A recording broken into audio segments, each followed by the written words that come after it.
Eu saúdo a igreja com a graça e a paz do nosso Senhor e Salvador Jesus Cristo, amém? Olha para a pessoa que está ao seu lado e diga para ela assim: você faz parte de uma igreja próspera. Amém, amém. Você pode sentar, meu querido.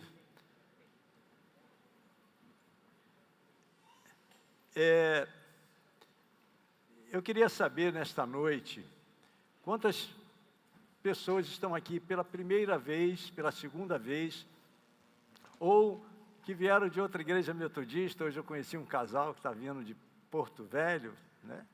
Então, que você ficasse em pé, porque nós gostamos de abraçar, nós queremos dar boas-vindas. Você que está vindo pela primeira vez, fique em pé, isso, né? Nós temos um casal ali que veio de Boa Vista, metodista, nós temos outra aqui, mas alguém... Não fica com timidez não, que nós vamos dar um abraço caloroso em você. Olha, você que está perto, dê um abraço nessa pessoa, diga a ela o quanto ela é importante para nós, ok? Amém.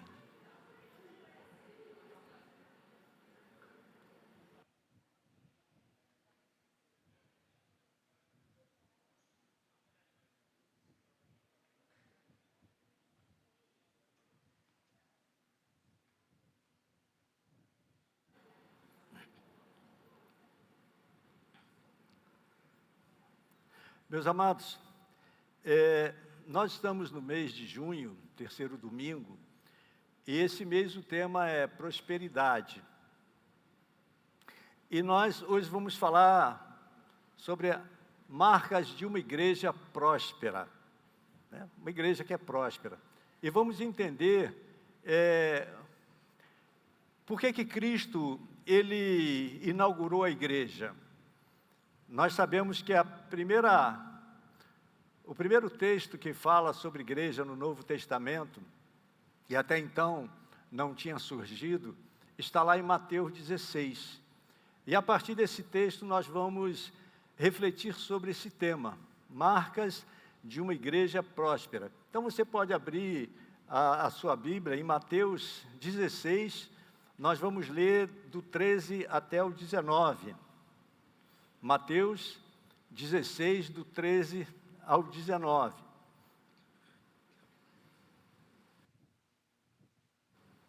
Diz assim a palavra do Senhor: indo Jesus para os lados de Cesareia de Filipe, perguntou aos seus discípulos: quem diz o povo ser o Filho do Homem? E eles responderam: uns dizem João Batista, outros Elias, e outros Jeremias, ou algum dos profetas. Mas vós, continuou ele, quem dizeis que eu sou? Respondendo Simão Pedro, disse: tu és o Cristo, o Filho do Deus vivo. Então Jesus lhe afirmou: bem-aventurado és, Simão Barjonas, porque não foi carne e sangue que te revelaram, mas meu Pai que está nos céus. Também eu te digo que tu és Pedro, e sobre esta pedra edificarei a minha igreja, e as portas do inferno não prevalecerão contra ela. Dar-te-ei as chaves do reino dos céus. O que ligares na terra terá sido ligado nos céus, e o que desligares na terra terá sido desligado nos céus. Então advertiu os discípulos de que a ninguém dissessem ser ele o Cristo. Amém? Oremos. Deus amado, nós te louvamos, Senhor, e te agradecemos por esse momento, e aqui está a tua palavra. E nós te pedimos em nome de Jesus, Pai, que o teu Espírito Santo, aquele que faz com que a tua palavra seja viva e eficaz, esteja penetrando no nosso coração, nos dando entendimento, compreensão da tua palavra, e que saiamos daqui nesta noite, ó Deus, edificado, não só por uma palavra, mas pela palavra rema, palavra que transforma, palavra que gera vida, em nome de Jesus. Amém. Meus amados, como nós falamos, o texto de Mateus, esse texto que nós acabamos de ler, é a primeira vez que aparece a palavra igreja. Igreja que no grego significa eclésia, que é a Assembleia dos Fiéis em Jesus Cristo, se referindo à congregação que inclui todos aqueles que têm a vida regenerada pela sua fé em Jesus Cristo. E no Antigo Testamento, esse mesmo termo é definido como congregação. E como é importante nós entendermos essa questão da definição de igreja. E muitas vezes nós até falamos assim, nós vamos à igreja. Nós olhamos para as instalações físicas e achamos que a igreja fica parada aqui quando nós saímos esperando para nós voltarmos.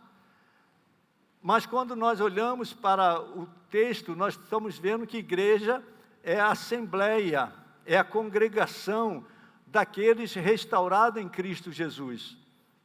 Ou seja, quando nós saímos daqui e o templo ficava vazio, a igreja foi embora, ficou só o templo.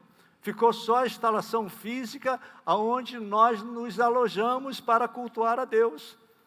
Porque pensa bem, se fosse como no primeiro século, que as pessoas, quando surge a igreja, elas ainda estavam naquela situação de se organizar, elas se reuniam nas casas. E nem poderia ter um lugar fixo, porque a igreja era perseguida.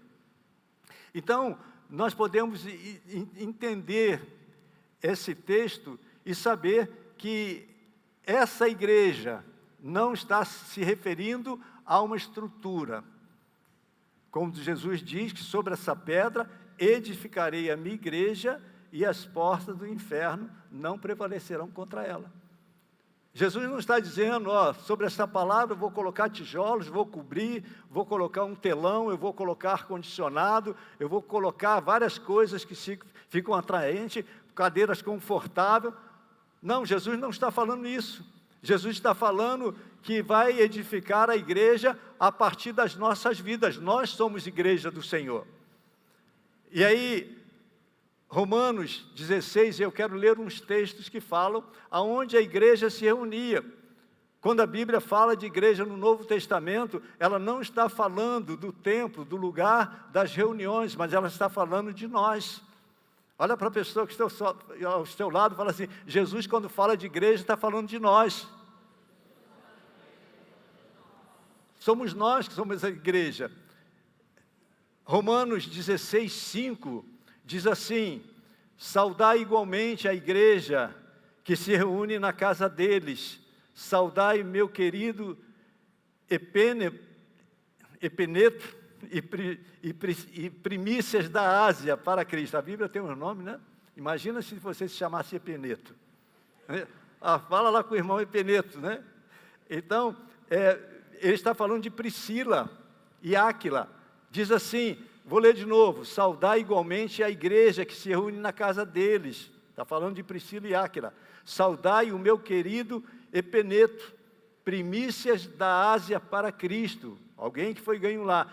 1 Coríntios 16, 19, as igrejas da Ásia vos saúdam no Senhor, muito vos saúdam, Áquila e Priscila, e bem assim a igreja que está na casa deles. Colossenses 4,15, saudai os irmãos de Laodiceia e Ninfa, e a igreja que ela hospeda em sua casa. Jesus, quando fala de igreja, não está falando do templo, está falando da congregação, está falando de nós, do povo dele reunido. E ele diz que as portas do inferno não prevalecerão contra as nossas vidas. As portas do inferno não irá prevalecer com uma congregação de fiéis em Jesus Cristo, separados para servi-lo e também ter um propósito. E nós podemos dizer que essa igreja, ela é uma igreja próspera, ela é marcada por característica determinada pelo próprio Jesus Cristo. Uma igreja próspera não é determinada ou não tem característica, por exemplo, determinada por uma denominação. Quantas denominações tem que acomodam a igreja do Senhor? Pessoas que servem a Jesus Cristo. É lógico que cada uma tem um jeito, tem uma forma, mas nós não estamos debaixo dessa orientação, estamos debaixo dessa obediência, mas espiritualmente a orientação para a igreja é a orientação que Cristo deixou. E essa orientação, nós vamos ver 3 dessas marcas, dessas características. Poderíamos levantar outras, mas eu separei 3 marcas que Deus colocou no meu coração. 3 marcas que são essenciais à vida da igreja. Se uma igreja não tem essas marcas, ela não é uma igreja próspera, porque nós temos visto exaustivamente que prosperidade é quando nós alcançamos um propósito, quando nós somos bem-sucedidos em algo, quando nós somos bem-sucedidos, no caso da igreja, na missão que Jesus nos deixou. Isso faz muita diferença. Isso realmente faz muita diferença. Por isso nós precisamos saber o que Jesus deixou para a sua igreja. Nós precisamos saber, porque senão corremos o risco de estarmos fazendo coisas que Ele nunca mandou que nós fizéssemos. E a primeira característica é de uma igreja próspera, ela é missionária. Uma igreja próspera, a primeira característica de uma igreja próspera, é missionária. Porque Jesus falou assim, Pedro diz, respondendo à pergunta de Jesus, que dizem os homens que eu sou? Perguntando para os seus discípulos, com pessoas que andavam com ele, com homens que ele chamou para preparar, para quando ele fosse embora, continuar a missão. Falou, uns dizem João Batista, outros Elias, outros um dos profetas. E Pedro diz assim, tu és o Cristo. Presta atenção nessa declaração que o Espírito Santo de Deus vai falar contigo. Tu és o Cristo, o Filho do Deus vivo. Pedro estava dizendo, tu és o Messias, porque Cristo e Messias têm o mesmo significado. Tu és o Messias, aquele que veio trazer salvação, aquele que veio para vencer a morte, aquele que veio para salvar, aquele que veio para dar restauração. É isso que Pedro está falando. E Jesus olha para ele e diz, Pedro, não foi carne nem sangue que te revelou, não foi o homem que te revelou, mas foi meu Pai que está nos céus. Foi meu Pai que está nos céus. E Jesus assim, tu és Pedro, e sobre esta pedra edificarei a minha igreja, e as portas do inferno não prevalecerão contra ela. Meus queridos, esse texto é um texto muito, com várias interpretações, mas eu falei, não, eu vou fazer uma exegese desse texto, eu vou me aprofundar, porque eu quero levar uma verdade bíblica para a igreja. E foi o que eu fiz. Quando Jesus, ele está falando para Pedro, no versículo 18 e 19, como eu já disse, mas eu vou ler aqui novamente, se projetar você pode acompanhar comigo, Mateus 16, 18 e 19, diz assim, também eu te digo que tu és Pedro, e sobre esta pedra edificarei a minha igreja, e as portas do inferno não prevalecerão contra ela.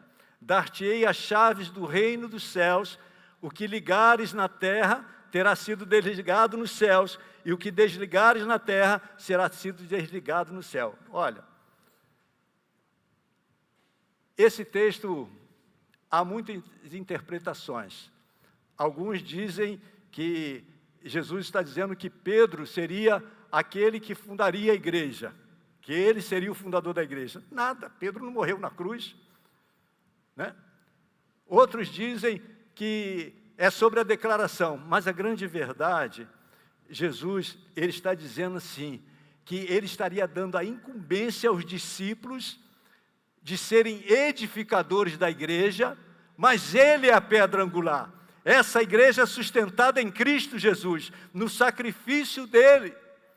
Mas nós, como discípulos fiéis da congregação, nós somos chamados a continuar edificando esta igreja. Isso é uma igreja próspera, é uma igreja que cumpre o que Jesus mandou, é uma igreja missionária, É uma igreja missionária.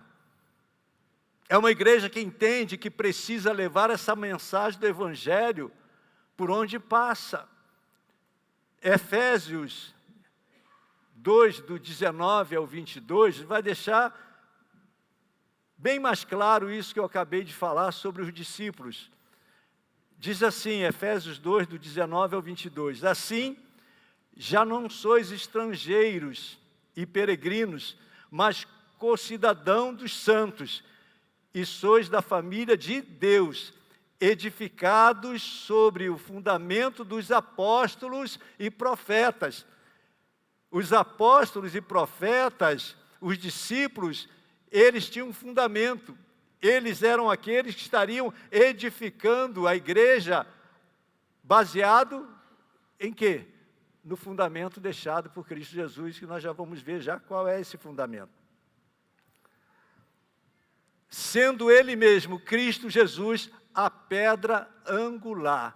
A pedra angular é a pedra principal de uma construção. Não há igreja sem que Jesus esteja presente.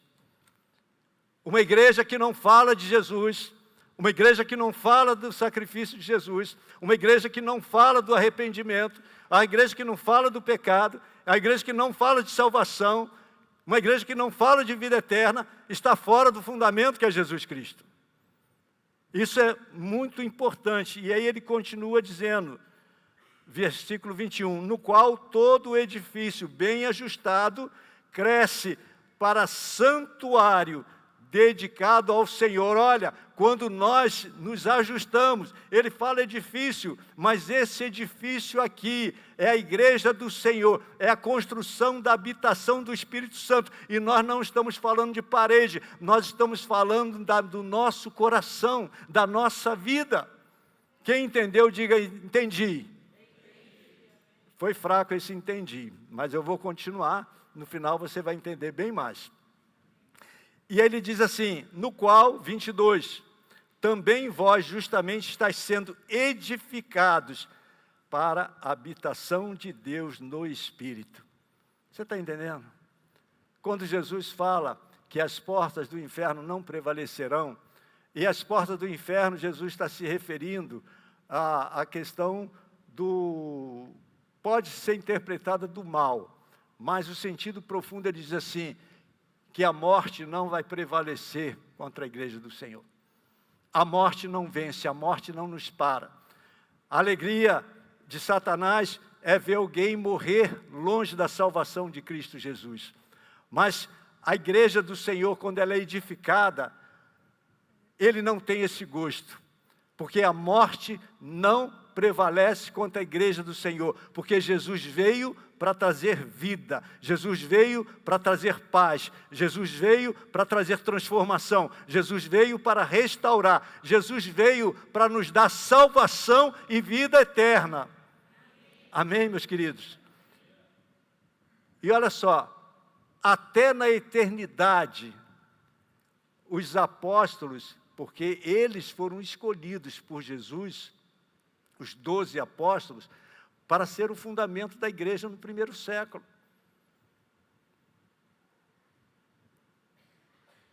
E essa incumbência continua conosco, porque essa igreja continua sendo edificada. Mas esses 12, especialmente esses 12 apóstolos, eles receberam até um memorial no céu. Você sabia disso? Você sabia que eles receberam o memorial no céu? E esse texto, para mim, foi a grande revelação disso tudo que eu estou falando. Apocalipse 21, 14, está falando sobre a Nova Jerusalém. Diz assim, a muralha da cidade tinha 12 fundamentos. E estavam sobre estes os 12 nomes dos 12 apóstolos do Cordeiro. Amém? O nome dos apóstolos estavam lá. Eles receberam o memorial no céu. Uau! E essa incumbência continua com cada um de nós, meus queridos. Quando nós olhamos, Jesus, além de falar isso, olha, que as portas do inferno não iriam prevalecer, o mal não iria prevalecer, a morte não iria prevalecer, ele fala outra coisa que nós precisamos entender. E só para a gente fortalecer um pouquinho mais, quando ele fala, o que ligares na terra será sido desligado nos céus, e nós olhamos lá no versículo 20, no último versículo, na verdade, deixa eu ir lá na Bíblia aqui, no versículo 20, né? Então advertiu os discípulos de que a ninguém dissesse ser ele o Cristo. Ele estava falando, aquela palavra que ele estava falando para Pedro, na verdade, ele estava falando para todos os seus apóstolos. Ele não estava falando só para Pedro. É que Pedro era aquele líder nato que representava, falava, mas ele tinha feito a pergunta para todos os apóstolos. E quando ele diz para Pedro que sobre esta pedra, ele estava dizendo para todos os apóstolos. Quando nós olhamos aqui no Mateus 18, já é um outro momento, ele falando para os seus discípulos, ele fala assim: em verdade vos digo, que em tudo o que ligares na terra, terá sido ligados nos céus, e tudo que desligares na terra, terá sido desligado nos céus. Olha, muitos dizem que a igreja que Pedro criou seria a igreja que teria esse poder de ligar e desligar no céu. Não, não é isso. Não é isso que Jesus está falando. Não é isso que ele está falando. Jesus, na verdade, está entregando uma incumbência aos seus discípulos de pregar o Evangelho. Ou seja, as portas, aos que creem, as portas dos céus irão se abrir. Aos que não creem, irão se fechar. Aos que creem, salvação. Aos que não creem, condenação eterna. Olha só. Aí você pode estar falando assim, mas será, pastor? Será que é isso? Por isso que é bom você, quando estuda a Bíblia, ver numa visão ampla de tudo aquilo que acontece, e não apenas um versículo. Marcos 16, 15, 16, deixa bem claro a intenção de Jesus com seus discípulos, porque tudo isso está acontecendo no contexto do Evangelho. Mateus, Marcos, Lucas, João. Marcos 16, 15, 16, Jesus diz assim: ide por todo mundo e pregai o Evangelho a toda criatura. Uma igreja próspera precisa pregar o Evangelho. Uma igreja que não cumpre aquilo que não foi criada para cumprir, ou não cumpre o seu propósito, ela não vai prosperar. Ela vai deixar de ser bem-sucedida. Ela vai deixar de alcançar o propósito do Cristo, o nosso Senhor e Salvador, que morreu na cruz para redimir o mundo. E eu vou ler novamente o 15. E disse-lhes: ide por todo o mundo e pregai o Evangelho a toda criatura. Quem crer e for batizado será salvo, as portas serão abertas. Quem não crer será condenado, as portas serão fechadas.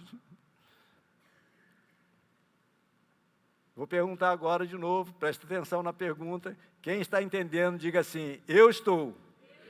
Amém. Melhorou. Daqui para frente vai melhorar mais ainda. Então, uma igreja que os seus membros pregam o Evangelho é uma igreja próspera. Jesus entregou nas suas mãos a chave dos céus. Jesus, sabe qual é a chave dos céus? O Evangelho. Como nós entramos no céu? Crendo em Jesus. Como que nós somos ligados aos céus? Declarando: Jesus, o Senhor é meu. Jesus, Tu és o meu Senhor e Salvador. Eu creio nisso. Pronto, as portas se abrem. Promessa da palavra. Agora, quando eu viro as costas, eu falo: não quero. As portas continuam fechadas. A palavra de Deus, Jesus, ele deu aos seus discípulos, aos seus apóstolos, essa incumbência, e essa incumbência foi passada até nós. Sabe por que eu e você estamos aqui? Porque um dia alguém pregou Jesus para nós, alguém apresentou Jesus para nós, ou você veio aqui hoje pela primeira vez ouvindo a palavra de Jesus, porque alguém te convidou, alguém que está querendo te apresentar Jesus. A chave dos céus é Jesus. E essa é a primeira característica de uma igreja próspera. Nós temos falado que igreja próspera não tem nada a ver com dinheiro, né? A gente tem falado assim, você quer ganhar um monte de dinheiro? Vai trabalhar, vai estudar, vai fazer curso, mas não fica trazendo pedidos sem sentido para Deus. Ah, eu quero um carro, vai trabalhar. Eu lembro até um rapaz que contou uma história para mim, e eu sei que era uma ilustração, e diz que tinha um pescador, é história de pescador, né? É um pescador. E diz que o pescador, ele saiu para pescar num lago, e o pessoal o desaconselhou, disse que ali era um lugar muito estranho, e quando ele estava lá, no lago, ele escutou uma voz falar, José. Ele sabia que o pessoal tinha colocado medo, ele puxou a âncora e foi embora. Aí alguém falou, rapaz, como é que você faz isso? Vai dizer que é alguém que quer te mostrar um tesouro. Ele falou, é mesmo, né? É mesmo. Aí eu sei que esse fato se estendeu 2, 3, 4 vezes. Ele sempre fugia, puxava a âncora e ia embora. Aí um dia ele tomou coragem. Aí falou, José, aí ele falou assim, sim, o que você quer? Aí ele falou assim, eu quero enricar. Aí a voz falou, vai trabalhar. Entendeu? Então, não vamos... A palavra diz para nós irmos ter com a formiga, não cai nisso, gente. Vai trabalhar. Nós vimos isso no primeiro domingo, nós falamos sobre isso. Olha, e Jesus é tão bom que Ele não deu só a missão, mas Ele deu poder para quem faz a missão, amém? Atos 1:8, mas recebereis poder ao descer sobre vós o Espírito Santo, e sereis minhas testemunhas, tanto em Jerusalém, Judéia, Samaria e até os confins da terra. Ele nos deu o Espírito Santo. Pregar o Evangelho é pregar o Evangelho nessa unção. A gente prega e é o Espírito Santo que faz a sua tarefa, é Ele que convence. Agora, a segunda marca de uma igreja próspera, ela é discipuladora. Fazer discípulo é uma marca de uma igreja próspera. Só evangeliza quem é discípulo. Olha só, quando nós olhamos Mateus 16, 18 e 19, nós estamos vendo aqui que Jesus está dizendo que sobre esta pedra edificarei a minha igreja e as portas do inferno não prevalecerão contra ela. E diz, dar-te-ei as chaves dos céus. Ele está dizendo isso para o discípulo. Olha, para eu poder evangelizar, eu sou ganho para Jesus. Para eu poder evangelizar, eu preciso crescer, amém? Eu preciso crescer, amém? Ou seja, eu preciso aprender a palavra, eu preciso conhecer o que é o fundamento da igreja, ok? Porque se eu estou aqui, à frente da igreja, tem uma equipe comigo, e todos vocês estão só sentados, assistindo, se deleitando, vão para casa, voltam no outro domingo, não estão aprendendo nada, não estão tendo preocupação de evangelizar, de crescer como discípulo, essa igreja é um fracasso. Essa igreja é um fracasso. Aí, de repente, eu vou porque tem muitas luzes, coisa e tal, é um fracasso. A igreja precisa ser missionária e discipuladora. É isso que faz uma igreja bem-sucedida, uma igreja próspera. O que está acontecendo na sua igreja? está acontecendo isso. Ó. Chega uma pessoa lá, toda arrebentada, com a vida toda destruída, e de repente Deus vai trabalhando, porque foi evangelizado, apresentaram Jesus para ela, alguém pegou do lado, vão trabalhar, vão crescer, vão corrigir isso, olha, isso da sua vida está errado, vamos orar, vamos aprender na palavra, vamos para a oração, vamos estudar a Bíblia, né? Fazer que nem o do Bereia, vamos ver o que está na Bíblia, e aí você começa a ver a transformação daquela pessoa, ok? Isso é fundamental. É uma jornada. É uma jornada. Cada um de nós temos uma jornada, mas a igreja ela precisa ter essa característica discipuladora. E como eu fico feliz de ver, às vezes, pessoas chegando para Jesus e depois, daqui a 5 anos, você olha a pessoa, daqui a 10 anos, a pessoa muda completamente.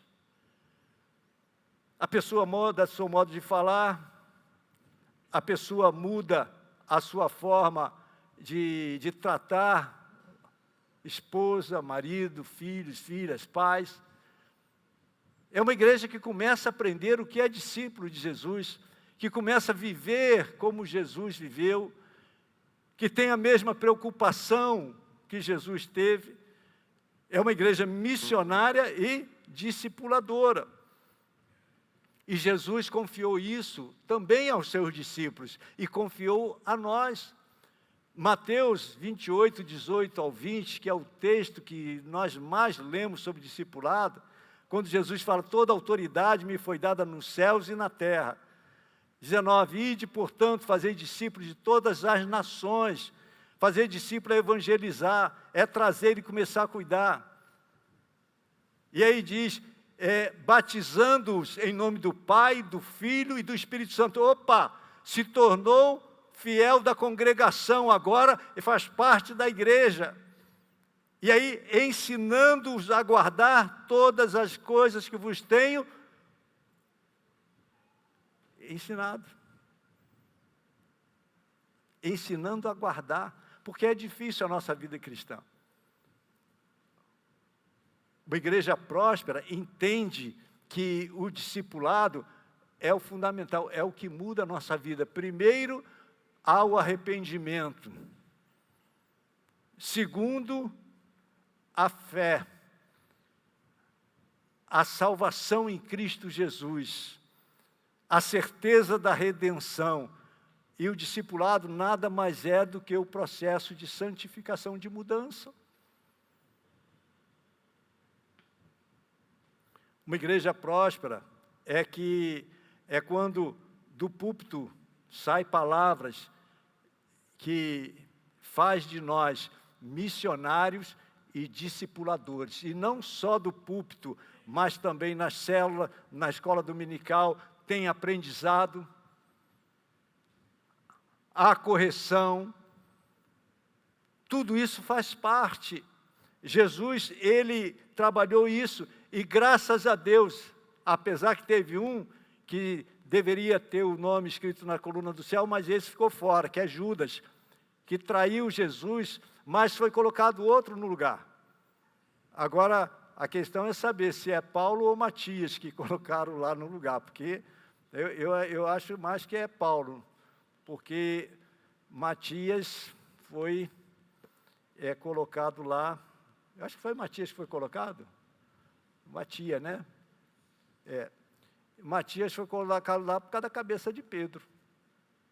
Às vezes a gente erra também, né?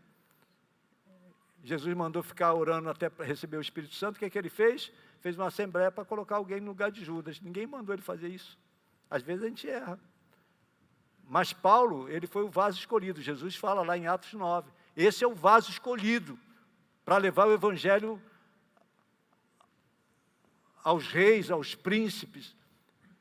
Paulo foi o apóstolo escolhido. Então, creio que ele que colocou lá.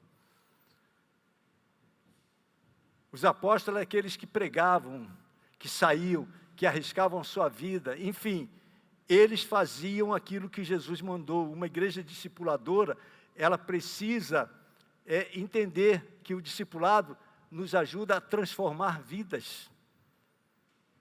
Transformar vidas. Sua vida precisa ser transformada. Você precisa melhorar em alguns aspectos da sua vida. Uma igreja discipuladora é próspera, porque em Cristo Jesus isso vai acontecer.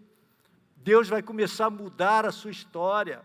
Deus vai começar a mudar aquilo que não está bom, porque Jesus veio para isso. Jesus veio para realmente dar essa vida abundante. Jesus veio para transformar a vida do ser humano.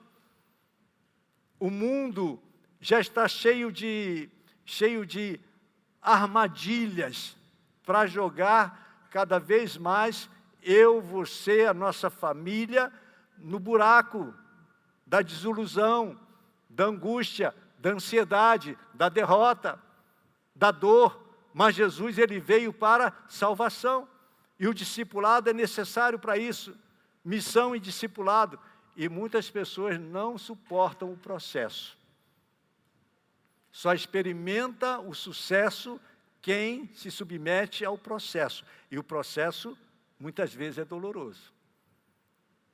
Eu vejo pessoas começando a vida cristã muito empolgadas, querendo ir para frente, mas quando se começa a mostrar os princípios discipuladores de Jesus, que é a condição para que haja mudança, não é uma obrigatoriedade, não é uma imposição, mas é uma submissão de coração. As coisas começam a mudar, começam a se transformar naturalmente. Mas se eu não suporto o processo, eu não alcanço a prosperidade espiritual que eu preciso. Lembra de Gaio? 3 João 1:2, que ele era próspero de alma, era uma pessoa bem resolvida, com ele, com Deus, com tudo mais, era bem resolvida, independente das circunstâncias, independente de qualquer coisa. E por último, e terceiro ponto, uma igreja que é próspera, ela é próspera ministerialmente. Ministerial. Mateus, ainda em cima do termo de Mateus 16, quando ele fala que ele estaria edificando a minha igreja, sobre esta pedra, os apóstolos estariam edificando a sua igreja, nós podemos até olhar para a palavra de Deus, nós vamos ver que o Espírito Santo, Jesus, deu dons à igreja. Então, é uma igreja missionária, discipuladora e ministerial. A igreja tem que ter tudo isso para ser uma igreja próspera. Se não tem isso, nós estamos vendo que, de acordo com a Bíblia, é o que Jesus quer de cada um de nós. Imagina se a gente se reúne aqui e você não sabe nada disso, e você vem aqui a cada domingo esperar alguma coisa que Deus, de forma sobrenatural, mude a sua vida. Ele pode fazer isso? Pode, mas não foi esse o propósito pelo qual Cristo criou a igreja. É um processo. É um processo. E aí nós olhamos a ministerial, Efésios 4, do 7 ao 12, vai deixar bem claro. Olha o que diz esse texto, Efésios 4, do 7 ao 12. E a graça foi concedida a cada um de nós, segundo a proporção do dom de Cristo. O Espírito Santo continua agindo, que através de Cristo nos dá dons. Por isso, diz, quando ele subiu às alturas, levou cativo o cativeiro e concedeu dons aos homens. Ora, o que quer dizer subiu, senão que também havia descido até as regiões inferiores da terra? Quando ele foi às regiões interiores da terra, ele foi tirar as chaves da morte do diabo. Por isso que nós falamos que as portas do inferno não prevalecerão, porque em Cristo Jesus a morte não prevalece contra a igreja. Nós somos salvos em Cristo Jesus. Hoje, infelizmente, nós nos despedimos de uma amada, a Ieda, nossa irmã em Cristo. Mas ela com certeza, não foi parada pela morte. Ela está com o Senhor Jesus na glória eterna. Amém? Nós cremos nisso. E diz aqui, aquele que desceu é também o mesmo que subiu acima de todos os céus para encher todas as coisas. Jesus, ele foi aos céus, sentado à direita de Deus Pai, e através dele, do nome que está acima de todo o nome, enche todas as coisas. Ele mesmo concedeu uns para apóstolos, outros para profetas, outros para evangelistas, outros para pastores e mestres, com vistas ao aperfeiçoamento dos santos, para o desempenho do seu serviço, para a edificação do corpo de Cristo. Olha, quando nós pensamos em missão, discipulado e ministério, é um projeto de Deus para a igreja. Quem é a igreja aqui, levante a mão, diga, eu sou. É um projeto de Deus para você.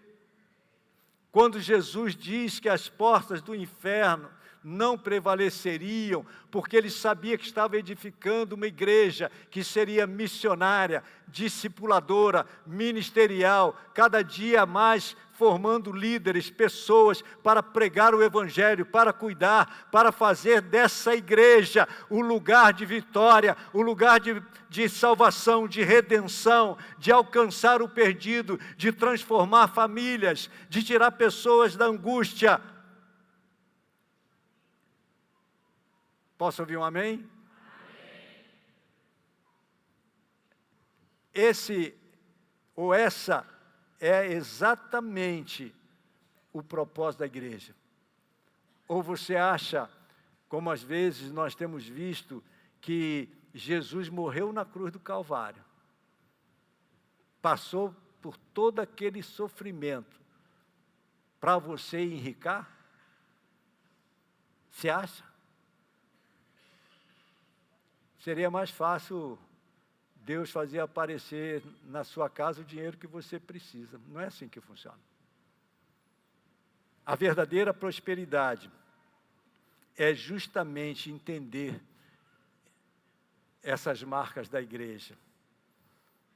E louvo a Deus, porque eu creio que nós pertencemos a uma igreja próspera. Amém? 1 Coríntios 12 fala também sobre outros dons, além do Efésios. 1 Coríntios 12, 27 ao 31, diz assim: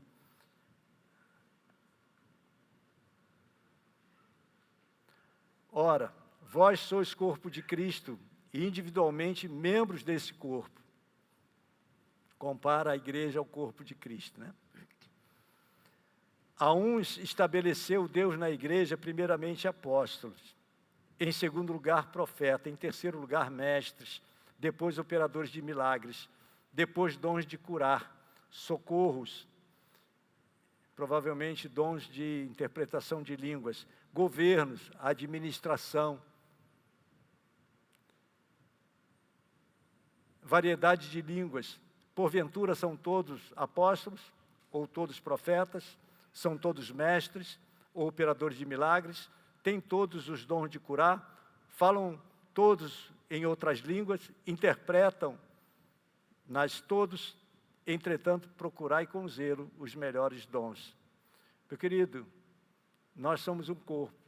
A palavra de Deus compara a igreja a um corpo. Os membros são diferentes, mas o nosso corpo tem uma harmonia. O nosso corpo, ele produz, ele consegue fazer coisas, e todos nós somos importantes. Não existe corpo só com boca. O corpo, ele funciona como um todo. E todas as vezes que acontece algum milagre dentro da igreja, você tem parte nisso. Porque todos os dons, eles acabam pertencendo a esse corpo, onde Cristo é o cabeça. O apóstolo Paulo deixa isso bem claro. Então, os ministérios dados pelo Espírito Santo e pelo poder do nome de Jesus são instrumentos de cura, de libertação, de restauração, de nova vida, de vida abundante. Por isso que acontecem tantas coisas na igreja. Mas é um processo, porque quando a gente chama alguém aqui à frente que aceita Jesus, que é reconciliação, o nosso desejo, o nosso coração queima de trazer essa pessoa para perto, curar as feridas, discipular, restaurar, e quem sabe essa pessoa, no futuro, vai ser um pregador, vai receber um dom de curar também, o dom da oração, dom de língua. Ela vai fazer parte desse corpo que é edificado a cada dia. Então, uma igreja próspera, ela é missionária, ela é discipuladora, ela é ministerial. É essa igreja que Jesus deixou. Deus é um Deus que salva de todas as tribulações. Eu não sei como você está aqui hoje, meu querido, mas uma coisa eu sei, que Jesus, Ele levantou uma igreja que tem poder para transformar a vida do ser humano. Tem poder para salvar. E nem a morte vence aqueles que estão em Cristo Jesus. E nesta noite, eu quero ler para você um texto que fala que Deus, Ele, através da sua palavra, Ele nos salva daquilo que é mortal. Salmo 107, 20, diz assim: enviou-lhes a sua palavra, e os sarou, e os livrou do que lhes era mortal. Deus é o Deus que cura. Agora, esse texto fala por si só. Esse texto vai resumir tudo que nós falamos aqui, 2 Coríntios, capítulo 4, versículo 7. Vamos ver se vai aparecer aqui. Ok. Diz assim: temos, porém, este tesouro em vaso de barro, para que a excelência do poder seja de Deus e não de nós. O que é que a palavra está dizendo? Nós somos edificadores da igreja, somos vaso de barro, mas temos um poder, um tesouro, sabe qual é? Jesus Cristo, Ele veio para salvar o perdido. Jesus Cristo, Ele veio para mudar a sua história. Jesus Cristo, Ele veio para te dar vida e vida em abundância. Ele veio para te tirar das trevas e levar para a sua maravilhosa luz.